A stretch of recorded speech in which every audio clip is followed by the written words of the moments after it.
ఆయన ముఖ్యమంత్రి అవుతున్నప్పుడు ఫ్రంట్ లైన్లో కూర్చుంది శ్రీ శ్రీ శ్రీ రవిశంకర్. ఆర్ఎస్ఎస్ని ఆంధ్రప్రదేశ్కి, భారతదేశానికి పరిచయం చేస్తుంది. యోగాని ఒక నూతన కోణంలో పరిచయం చేస్తున్నటువంటి వ్యక్తి శ్రీ శ్రీ శ్రీ రవిశంకర్.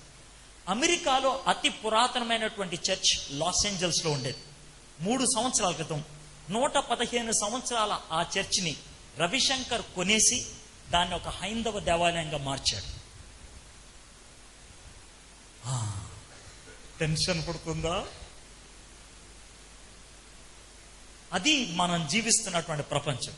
కాబట్టి మీరు ఈ రెండాటిలో ఏదో ఒకటి డిసైడ్ అవ్వండి. ప్రైజ్ ద లార్డ్ అని చచ్చిపోతారా, జై శ్రీరామ్ అని వెళ్ళిపోతారా? మధ్యలో మాత్రం ఉండద్దు. అప్పుడే ఇంపాక్ట్ అవుతారు. లేకపోతే ప్యాక్ చేసుకుని వెళ్ళిపోతారు.